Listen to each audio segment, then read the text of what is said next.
જિલ્લાના જામખંભાળિયા પંથકમાં કમોસમી વરસાદને કારણે ફૂલોની ખેતીનો સોથ વળી ગયો છે, જેમાં પંથકમાં શક્તિનગર વિસ્તારના ખેડૂત મનસુખ કણજારિયા તેમજ તેમના પરિવાર દ્વારા છેલ્લા 2 દાયકાઓથી વિવિધ પ્રકારના ફૂલોનું વાવેતર કરવામાં આવતું હતું અને આ વર્ષે આશરે 8 વીઘા જેટલા ખેતરમાં વિવિધ પ્રકારના 8000 જેટલા ફૂલોનું વાવેતર તેમના દ્વારા થયું હતું, પરંતુ તાજેતરના માવઠાના કારણે તૈયાર થયેલો જે ફૂલનો પાક છે તેનો સોથ વળી ગયો। ગલગોટામાં વ્યાપક નુકસાન થયેલું છે। જે ગણતરી અમે 7 લાખની ગણતરી આવકની ગણતરી હતી એ હાલમાં હવે લાખની અંદર પણ નહીં થાય એવી ગણતરી છે। હું દેખાય છે ફૂલમાં એટલું બધું નુકસાન થયેલું છે।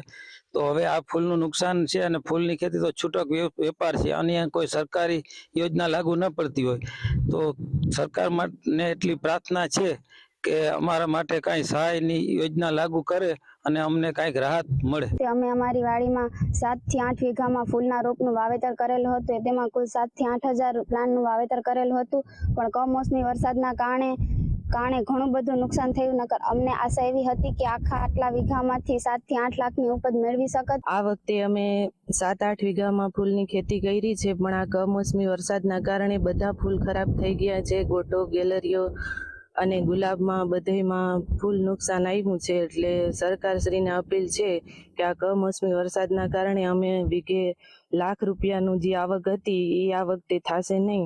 એટલે સરકારશ્રીને વિનંતી કે અમને કાંઈક પણ આનું વળતર આપે, નગર તો અમારે પૈડા માથે પાટું માર્યા બરોબર હાલત છે।